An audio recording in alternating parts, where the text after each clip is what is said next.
A lot of the most beautiful shells are beautiful because of their lining of mother of pearl, that wonderful multicoloured shiny stuff inside it. Trouble is they're pretty boring on the outside, like the abalone. And here's another one. Mother of pearl inside, and not boring on the outside, but certainly not nearly as shiny. Wouldn't it be wonderful if we could make the entire shell mother of pearl?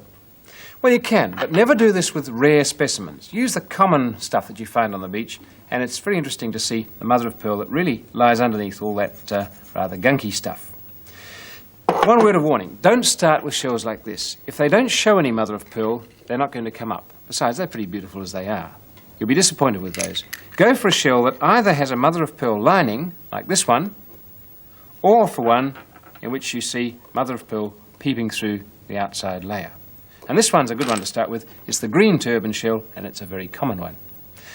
Well, why should you expect to find mother of pearl underneath all that camouflage? Mainly because the shell is very often made of mother of pearl. It's all made of the same chemical, the shell, but the mother of pearl is the bulk of it. That coloured bit is just put on afterwards to camouflage the thing in whatever place it happens to live in. So we want to whip off that outer layer, and we do that with an acid. And the most freely available acid to you is vinegar, which is a thing called acetic acid, and it's fairly mild. But if you pour some into a glass or an old tumbler or something and drop your shell in, you'll see that after a while that starts to fizz. Little bubbles are forming on the outside. Now they're forming very slowly because acetic acid, vinegar, is a pretty mild acid indeed. We can speed up the whole process by making it a stronger acid, and all you have to do that is to add table salt, a fairly generous proportion, and stir it up. Don't worry about the toothbrush, it's an old one, and we'll see where it's used a bit later. Now that's a stronger acid, and that'll whip into the shell very much faster. You might be able to see the bubbles rising even now, and they're certainly coming off at a faster rate.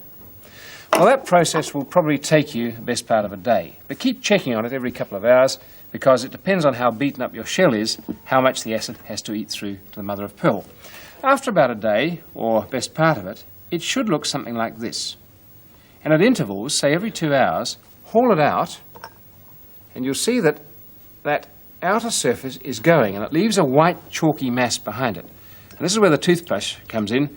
You use that to scrub away at the surface and clean off all the gunk.